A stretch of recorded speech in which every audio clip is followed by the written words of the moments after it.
उस युद्ध में जब रावण के प्रमुख योद्धा सगे संबंधी पुत्र इत्यादि सब मारे गए, तो रावण स्वयं उन सब का प्रतिशोध लेने के लिए ब्रह्मा जी से प्राप्त अभेद्य कवच धारण करके दिव्य रथ पर आरूढ़ होकर संग्राम में आया। तो कहते हैं रावण रथ बेरथ रघुवीरा, देखी विभीषण भयउ अधीरा।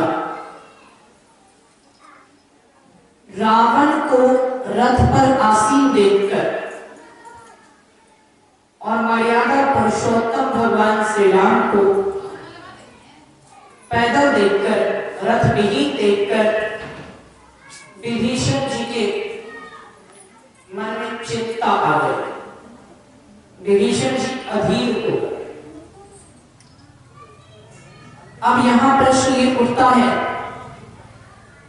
कि विभीषण जी क्यों चिंतित हुए? श्री राम की सुरक्षा को लेकर विभीषण चिंतित हो गए। जो स्वयं समग्र विश्व की सुरक्षा करने में समर्थ थे,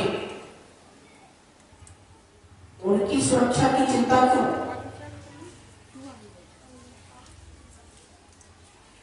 यही अंतर है शगुन उपासक और निर्गुण उपासक।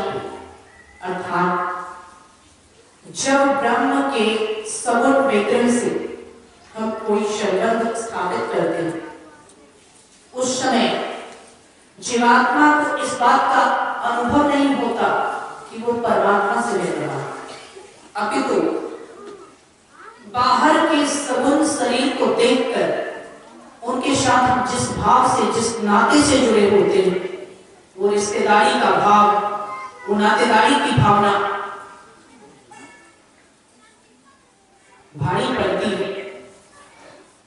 यहां यद्यपि विभीषण जानते थे कि श्री राम कोई साधारण नर नहीं है, परंतु सांख्य भाव से विभीषण का प्रेम था। शगुन उपासक में द्वैत भाव बना रहता है।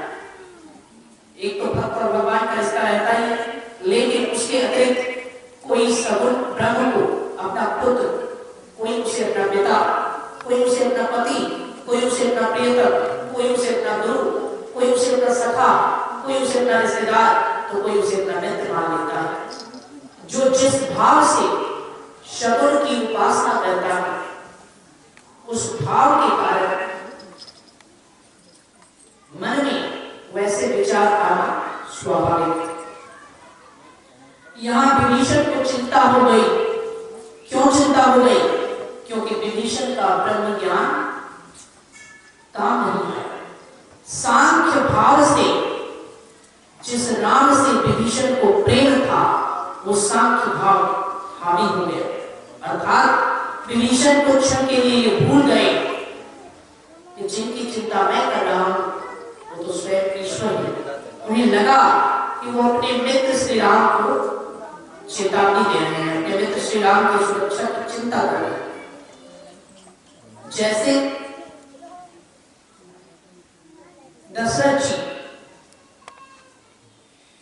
जिनके साथ जीवन भर श्री राम रहे, जब तक कैकेयी ने वनवास नहीं मांगा तब तक रहे, जिनके आंगन में वो खेले कूदे, जिनकी उंगली पकड़कर वो चले, तो दशरथ जी को कभी ऐसा नहीं लगा कि मैं परमात्मा से मिल रहा हूं, मैं ब्रह्म से मिल रहा हूं। बिल्कुल नहीं। क्यों? क्योंकि दशरथ जी को वात्सल्य प्रेम अधिक था, इसलिए वो ब्रह्म के वास्तविक रूप के ज्ञान से वंचित रह गए। यही स्थिति इस समय विभीषण की हुई। यद्यपि वो जानते थे कि श्री राम साधारण नर नहीं है, तथापि इस समय नारायण की छवि उनकी दृष्टि से ओझल हो गई और उन्होंने श्री राम को अपने मित्र के रूप में देखा और एक सच्चे मित्र की तरह अपने मित्र की सुरक्षा के लिए विभीषण चिंतित हो गए।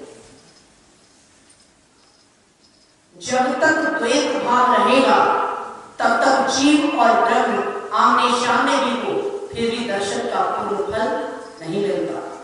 फिर भी ऐसा अनुभव नहीं होता कि मैं ब्रह्म से मिल रहा हूं, बल्कि जिसकी भावना जैसी होती है वह ब्रह्म को भी उसी सामान्य भाव से, उसी सामान्य रूप में देखता है।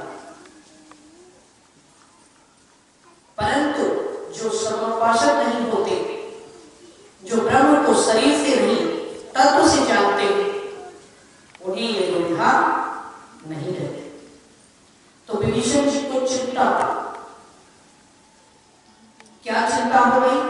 रावण रथ पर है और श्री राम पैदल। ऐसी विपरीत परिस्थिति में श्री राम रावण का सामना किस प्रकार कर पाएंगे? तो विभीषण जी ने प्रभु से कहा, भगवान यदि आप अन्यथा माने तो कुछ प्रश्न करो। श्री राम ने कहा, पूछो मित्र, क्या प्रश्न है? विभीषण जी कहते हैं, नाथ न रथ नहीं तन पद त्राणा, के ही विधि जितव वीर बलवाना, सुनहु सखा कह कृपा निधाना, जेहि जय होई सो सैंदल भाना। विभीषण जी ने श्री राम से हाथ जोड़कर पूछा, हे नाथ, आपके पास न रथ है, न शरीर की रक्षा के लिए कवच है, न पैरों में पत्राण अर्थात जूते हैं। फिर ऐसी विपरीत परिस्थिति में आप इतने बलवान और वीर शत्रु को किस प्रकार जीत पाएंगे? रावण के पास रथ है, कवच है, पत्राण है, नाना प्रकार के अस्त्र शस्त्र हैं, और आपके पास न रथ है, न पैरों में जूते हैं, न शरीर की सुरक्षा के लिए कवच है। अस्त्र के नाम पर रावण के पास तरह तरह के अस्त्र शस्त्र हैं और आपके पास केवल धनुष और बाण। ऐसी विपरीत परिस्थिति में इतने बलवान शत्रु को आप किस प्रकार जीत पाएंगे? समझिए, अपने दो अवतारों में भगवान ने युद्ध भूमि में उपदेश दिया। श्री राम के अवतार में भगवान ने युद्ध भूमि में ही विभीषण को उपदेश दिया, और श्री कृष्ण के अवतार में भगवान ने युद्ध भूमि में ही अर्जुन को उपदेश दिया। अंतर क्या है? विभीषण को उपदेश तब दिया गया जब युद्ध शुरू हो चुका था, और अर्जुन को उपदेश तब दिया गया जब युद्ध शुरू होने वाला था। विभीषण को उपदेश तब दिया गया जब युद्ध शुरू हो चुका था, कई योद्धा मर चुके थे, रावण अकेला ही बचा था। उस समय युद्ध के बीच में विभीषण को उपदेश दिया गया, और अर्जुन को उपदेश तब दिया गया जब युद्ध शुरू हुआ नहीं था। सेनाएं सज गई थी, लेकिन युद्ध शुरू होने ही वाला था। इससे क्या शिक्षा मिलती है? स्मरण रहे,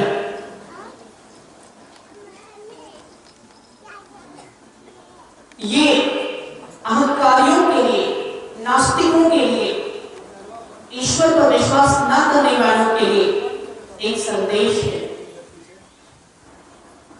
ये संपूर्ण जीवन रणभूमि है। संपूर्ण जीवन में हमेशा युद्ध होता है। कभी इच्छाओं का युद्ध, कभी कामनाओं का युद्ध, कभी अपनी बुराइयों से युद्ध, तो कभी काम, क्रोध, लोभ, मोह, अहंकार और ईर्ष्या, इन 6 विकारों से युद्ध। सदैव द्वंद्व अर्थात सदैव युद्ध होता ही रहता है। कहने का अर्थ क्या है? युद्ध के प्रारंभ होने से पूर्व अर्जुन को उपदेश दिया गया, और युद्ध प्रारंभ होने के बाद युद्ध के अंत से पूर्व विभीषण को उपदेश दिया गया। ये विभीषण और अर्जुन क्या है? ये 2 प्रकार के जीव का प्रतीक है। स्मरण है। बुराई रूपी शत्रु से लड़ने के लिए, 6 विकार रूपी दुश्मनों को हराने के लिए उस लड़ाई को शुरू करने से पहले भी जीव को परमात्मा की कृपा चाहिए। और जब आप बुराइयों के विरुद्ध युद्ध प्रारंभ कर दें, युद्ध शुरू हो जाए, कुछ बुराई कम हो जाए, तो ये मत समझिए कि हम बहुत बड़े आदमी हो गए। जैसे कुछ शत्रु मर गए थे, लेकिन फिर भी बीच युद्ध भूमि में भी विभीषण को संदेह हो गया। यानी आप सकारात्मकता को जागृत कर रहे हैं, अपनी नकारात्मकताओं को, अपनी बुराइयों को समाप्त कर रहे हैं। कुछ हद तक आप सुधर भी गए, संभल भी गए, फिर भी इस बात का अहंकार जीव में नहीं आना चाहिए अब मुझे ब्रह्म के मार्गदर्शन की, अब मुझे ईश्वर की कृपा की कोई जरूरत नहीं है। यदि ऐसा अहंकार आएगा, उसी क्षण आप भटक जाएंगे। जो बुराई रूपी शत्रु से लड़ने से पहले ही डर जाता है वो अर्जुन है, और जो बुराई रूपी शत्रु से लड़ते लड़ते बीच में डर जाता है, बीच में कुछ शांत हो देता है, वो विभीषण है। यानी परमात्मा की कृपा की आवश्यकता बुराइयों के विरुद्ध युद्ध प्रारंभ करने से पहले भी होती है और युद्ध अंत करने से पहले भी होती है। अर्थात ब्रह्म की कृपा के बिना ना तो बुराइयों को शांत करने का संकल्प किया जा सकता है, शुभारंभ किया जा सकता है, और परमात्मा की कृपा के बिना ना तो पूर्ण रूप से बुराइयों पर विजय प्राप्त किया जा सकता है। अर्थात जो बुराइयों से लड़ने से पहले ही डर जाता है वही जीव अर्जुन का प्रतीक है, और जो बुराइयों से लड़कर थोड़ी उपलब्धि प्राप्त करके फिर हारने लगता है, बीच में हारने लगता है, वही जीव अर्जुन नहीं, अभी तो वही जीव विभीषण है। दोनों परिस्थितियों में ब्रह्म के मार्गदर्शन की आवश्यकता होती है।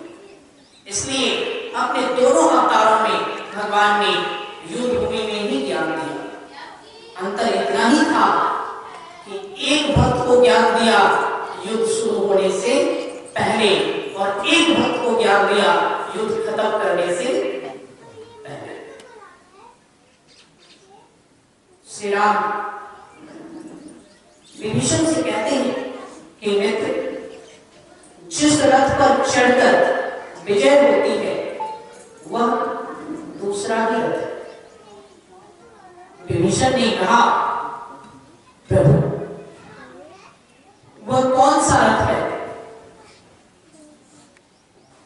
श्री राम कहते हैं, हे विभीषण, जिस रथ पर चढ़कर विजय मिलती है वह रथ इंद्रियों के द्वारा देखा नहीं जा सकता, अर्थात नेत्रों के द्वारा देखा नहीं जा सकता। विभीषण जी ने कहा, ऐसा क्यों? श्री राम ने कहा, रथ तो मेरे पास भी है, परंतु मेरे रथ को मेरे अतिरिक्त कोई और देख नहीं सकता। मेरे रथ को इन नेत्रों से देखा नहीं जा सकता। तो विभीषण ने कहा, प्रभु ऐसा कौन सा रथ है जिस रथ को देखा नहीं जा सकता, और आपके रथ को देखा क्यों नहीं जा सकता? आपका रथ किसी को नजर क्यों नहीं आता है, इसका कारण क्या है? श्री राम कहते हैं, विभीषण तुम तो बहुत बुद्धिमान हो, ज्ञानी भी हो। यह बताओ, संसार में ऐसी कोई वस्तु बताओ, ऐसी कोई पदार्थ बताओ, ऐसी कोई चीज बताओ जो इन आंखों से देखी जाती हो और उसका नाश ना होगा। क्या ऐसी कोई चीज है जो आंखों से देखी जाती है और उसका नाश ना हुआ, वो हमेशा रहा हो? विभीषण जी ने कहा, नहीं प्रभु, जो कुछ भी इन नेत्रों से देखा जाता है वह सब नश्वर है, उन सब को नष्ट किया जा सकता है। जो इन आंखों से देखा जाता है वह सब नश्वर राम ने कहा, रावण का रथ तुम्हें दिखाई दे रहा है? विभीषण ने कहा, हाँ दिख रहा है। श्री राम ने कहा, रावण का रथ इन नेत्रों से देखा जा सकता है, अर्थात रावण का रथ नश्वर है। जो दृष्टिगोचर होता है वह सब नश्वर है। मेरा रथ दिखाई देता है? विभीषण ने कहा, नहीं, आपका रथ तो दिखाई नहीं देता। श्री राम ने कहा, मेरा रथ इसलिए दिखाई नहीं देता क्योंकि यह अविनाशी है।